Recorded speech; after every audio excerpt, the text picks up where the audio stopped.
Alright guys, welcome back to my channelnya para desainer dan freelancer. Aku mau minta maaf, minggu lalu aku nggak bisa upload video baru karena beberapa kesibukan. Lebih tepatnya pura-pura sibuk mungkin ya. Tapi kali ini aku bersyukur aku boleh upload satu video baru. Dan kali ini kita akan ngebahas tentang question and answer. Ya, jadi aku coba jawab pertanyaan-pertanyaan yang masuk ke channel aku dan aku coba jawab di depan kamera supaya kita sama-sama saling belajar. Alright, check them out guys. Oke, pertama adalah pertanyaan dari Mas Hendra Sukmana. Saya adalah newbie dalam desain logo. Saya juga newbie, sama-sama belajar Mas. Sedikit cerita karena sebelumnya saya lebih fokus ke manual draw atau artwork dan editor foto di Photoshop. Pernah bekerja 2 tahun di studio foto. Di satu sisi saya berpikir percuma kalau bisa gambar manual, tapi kalau nggak bisa convert digital sama aja. Mas Hendra ini putusin untuk terjun ke dunia kontes di 99 Designs. Kemudian sambil nambah portofolio juga sambil nyari rezeki sampingan. Nah, pertanyaan adalah untuk kategori kontes 99 Designs lebih cenderung menggunakan AI atau Adobe Corel Draw. Dari beberapa lapak yang pernah aku ikutin, salah satunya 99 Designs, memang mereka mewajibkan itu desainernya untuk mengupload file dari produknya Adobe. Karena apa? Karena banyak perusahaan-perusahaan di luar sana yang standar mereka adalah produk Adobe, Photoshop, Illustrator, dan lain sebagainya. Nah, klien kita kan mereka, perusahaan-perusahaan ini gitu ya. Jadi kita mencari uang dari mereka. Nah, sehingga kita harus menyesuaikan apa yang mereka pakai.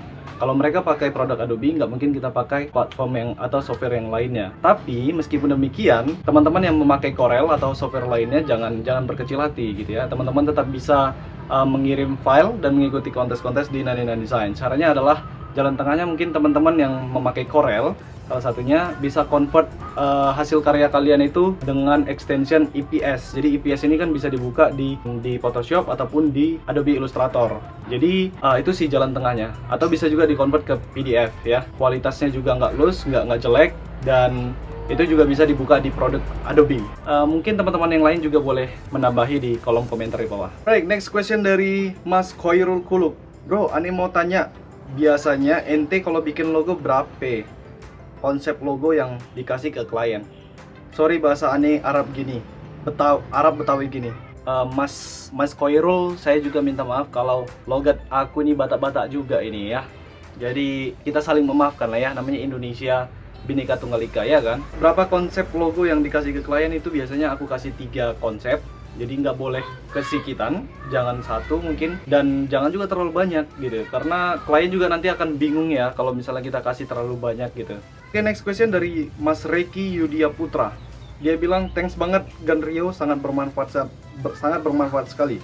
Cuma Ane minta saran dan masukan nih, kadang saya pribadi kurang pede memberikan harga kepada klien di dalam negeri, beda dengan klien di luar negeri yang sangat begitu pede. Wow. Karena ketika saya memberikan rate luar negeri, klien dalam negeri mereka seperti kesurupan, pengalaman pribadi. Hehehe. Oke, aku juga sering ngalami seperti itu ya. Jadi Mas Rio tolong kirim proposalnya lah, berapa harga, estimasi harga dan sebagainya.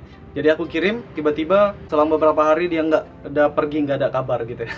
Oke, jadi saran saya memang move on aja. Jangan terlalu dikejar kali klien yang seperti itu. Jadi ntar kita yang susah sendiri gitu ya kan. Jadi kalau kita udah menyadari value kita, skill kita, bakat kita, jangan sampai kita memberikan harga di bawah bakat yang sudah kita punya ini. Jadi saran saya yang kedua adalah cari perusahaan yang memang sesuai dengan rate teman-teman masing-masing.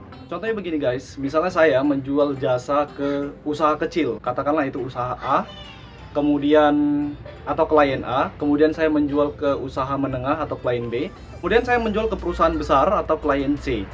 Nah, orangnya sama, jasa yang saya berikan juga sama, tapi pasti harga yang mereka maui itu berbeda-beda. Karena memang usaha mereka juga berbeda, kecil besarnya. Jadi juga itu berpengaruhi. Jadi kalau misalnya teman-teman memaksakan harga rate kalian itu sekian, kemudian kalian berikan ke klien A, pasti yang nggak cocok. Oke guys, jadi ini udah aku praktekkan. Biasanya juga aku sering menerima proyekan membuat website blog berbasis WordPress ya. Jadi misalnya biasanya itu katakanlah misalnya 2x harga aku untuk membuat web blog berbasis WordPress. Nah, jadi beberapa hari yang lalu aku mendapatkan tawaran project membuat web blog berbasis WordPress gitu ya, untuk sebuah perusahaan yang menurut aku lebih besar daripada klien-klien aku yang meminta web blog selama ini gitu ya. Jadi aku double rate kan, aku kalikan 2 jadi 4x, dan dia sah saja, dia menerima gitu ya. Jadi tergantung klien teman-teman semuanya. Jadi kalau harga kalian sekian ya sesuaikan aja dengan klien kalian. Jadi nggak perlu nanti kalau misalnya kalian tawarkan harga kalian sekian, ternyata klien kalian nggak setuju, dia mau harganya jauh di bawah standar kalian. Aku pikir nggak perlu dipaksakan lah, nggak perlu. Kalau kalian sudah tahu service dan skill kalian bagus, bakat kalian bagus, nggak perlu menjatuhkan harga kalian di bawah bakat kalian yang kalian punya yang sungguh luar biasa itu. Oke. Jadi jawaban saya mungkin move on, cari klien baru. Next question dari Mas Hans XR. Ya, Om saya Om.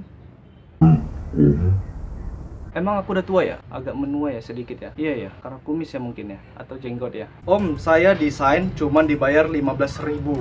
Tapi saya bilang saya ikhlaskan saja uangnya untuk mereka. Semoga acara mereka sukses dan saya dijadikan pengalaman saya untuk kedepannya. Apa keputusan saya benar, Om? Aku sebelumnya udah pernah kenalan melalui Facebook kepada Hans ini ya. Jadi Hans ini adalah seorang siswa. Ya nggak masalah sih kalau misalnya fokus kita masih belajar. Jadi prioritas kita kan bukan uang gitu ya. Kalau kita masih seorang siswa, prioritas kita memperbanyak portofolio dan belajar, mencari pengalaman. Jadi keputusan yang tepat. Kalau aku dulu juga nggak dibayar gitu, gratis ya, gratis. Jadi ada beberapa sekolah yang dulu aku tanganin untuk event-event mereka. Kemudian salah satu universitas negeri di Medan juga pernah datangi aku untuk membuat sebuah desain gitu ya. Dan memang nggak dibayar gitu, karena memang tujuan aku pada saat itu cuman mau belajar dan memperbanyak portofolio. Aku pikir menjadi modal bagi kita ya, ketika kita tamat, fresh graduate, tapi udah punya banyak portofolio, punya banyak karya yang udah dipakai di beberapa organisasi, instansi, ataupun sekolah. Dan aku pikir itu sesuatu yang baik untuk memulai karir sebagai seorang freelancer ataupun seorang desainer. Oke, selanjutnya dari Mas Golden Larva. Wah, keren nih. Gan, tips mencari klien dong, atau cara mempromosikan diri agar dapat klien dari luar Indonesia. Oke guys, cara paling mudah untuk menggait klien dari luar negeri adalah dengan kontes. Itu cara paling mudah dan cara paling cepat menurut saya ya. Jadi kalau misalnya teman-teman menang di sebuah kontes yang kontes holdernya itu adalah owner bisnisnya, bukan seorang agensi, kemungkinan besar dia akan meng-hire dan menyewa jasa kalian untuk mengolah project-project desain dari perusahaan mereka. Dan itu kemungkinan besar juga ya, bisa terjadi bisa enggak. Jadi kemungkinan besar kalian akan di-hire. Cara yang kedua adalah terus berkarya, upload portofolio secara konsisten, dan pakai platform-platform yang memang sudah terbukti ampuh ya untuk para desainer. Ya contohnya Behance, kemudian Dribbble, dan Instagram juga termasuk ya. Jadi kalau kita mau menyasar klien-klien luar negeri, pastikan konten-konten portofolio kita itu berbahasa Inggris ya pastinya. Jadi kemudian kalau kita manfaatkan Instagram juga pastikan tagar atau hashtagnya itu juga kira-kira yang berhubungan dengan niche atau target market kita. Misalnya untuk perusahaan-perusahaan luar yang sedang mencari logo, ya pakailah hashtag atau tagar yang berhubungan dengan logo. Next question dari MyTR. Oke. Kalau tempat para desainer webnya apa ya selain 1000.com? Ada 99 Designs, ada Topcoder, ada Design Proud, atau desain kontes, logo turnamen, freelancer.com juga ada. Next question dari Mas Junius Alberto. Ya ini orang Medan ya.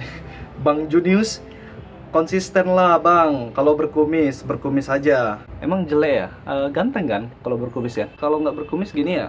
Kalau nggak berkumis ganteng juga nggak? Iya ya, tahu gantengnya berkumis. Tapi yang lebih penting konsisten ya, konsisten. Cukur kumis aja ya. Kita cukur lah nih ya, supaya konsisten ya kan.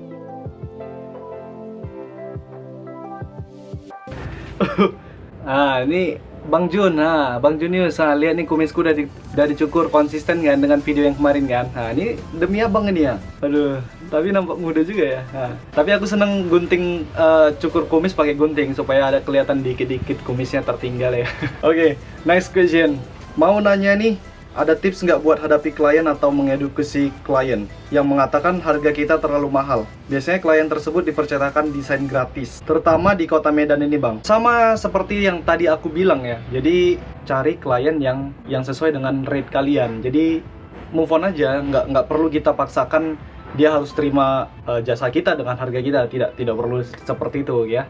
Jadi terus terang aja kepada klien kita, jadi maaf pak, rate saya begitu karena servis yang saya berikan memang bagus. yaitu ini. Oke, kalau memang yang menjadi fokus Bapak itu harga murahnya, bukan kualitas bagusnya, ya silakan Bapak cari desainer lain saja. Sukses buat Bapak dan mudah-mudahan Bapak ketemu dengan desainer yang lebih murah. Oke, terima kasih Pak, sampai jumpa lagi. Langsung nggak bertele-tele dan sangat positif ya. Begitu aja ya, gak usah langsung move on cari klien yang baru. Dari Mas Abdul Hadi Mulia Ramadan, saya like dan subscribe biar Mas Rio tambah semangat.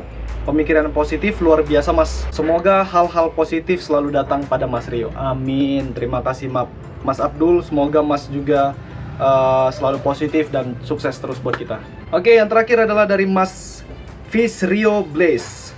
Wah, parah ini Mas. Harusnya channel ini punya 1000 subscriber. Membantu plus enak didengerin tutorialnya. Gua bakalan support bro gitu ya. Dan Mas, ini bukan sekedar mimpi lagi karena saya sudah punya 1000 subscriber. 1K men. Jadi oh ya, aku belum berterima kasih. Jadi aku mau berterima kasih kepada viewers aku yang selama ini udah rajin untuk nongkrong di channel kita ini. Jadi thank you juga buat kepercayaan kalian udah ngasih 1000 subscriber ke aku. Ini bukan angka yang mudah dicapai bagi aku ya, karena niche desain, vlog-vlog desain begini masih sedikit peminatnya. Dan kalau di Indonesia belum terlalu banyak. Banyaknya itu tutorial, bukan vlog-vlog tentang desain gini. Jadi saya mohon doanya aja supaya saya boleh sehat terus dan bisa saling berbagi kita di channel-channel ini supaya kita saling bertumbuh bersama. Oke, tapi sebenarnya goal aku buat channel ini bukan di subscribernya atau bukan di angka viewersnya gitu ya, tapi engagementnya. Bagaimana si user atau viewer aku itu atau teman-teman semuanya ini menulis komentar, pertanyaan, dan sharing tentang pendapat kalian, kritik dan saran kalian di kolom komentar. Itu goal aku sebenarnya. Jadi thank you banget buat teman-teman yang selama ini berkontribusi menuliskan komentar kalian di komentar-komentar di bawah video saya. Terima kasih banyak. Oke guys, jadi itu aja dulu mungkin untuk video kali ini. Kita akan sambung, ada banyak lagi pertanyaan dan saran-saran di channel saya. Mungkin kita akan lanjut di Q&A sesi kedua, nanti mungkin Kamis depan atau Kamis depannya lagi, oke? Jadi kita boleh tetap saling sharing di channel kita ini. Oke guys, sebelum video ini berakhir, pastikan teman-teman subscribe di channel saya supaya nggak ketinggalan video-video baru dari channel kita ini. Silahkan hover mouse kalian di sini mungkin. Nah, di situ ada tombol berlangganan atau tombol subscribe berwarna merah. Silahkan klik di situ. Oke, jadi itu aja. Don't forget to create something awesome today. See you guys on the next video.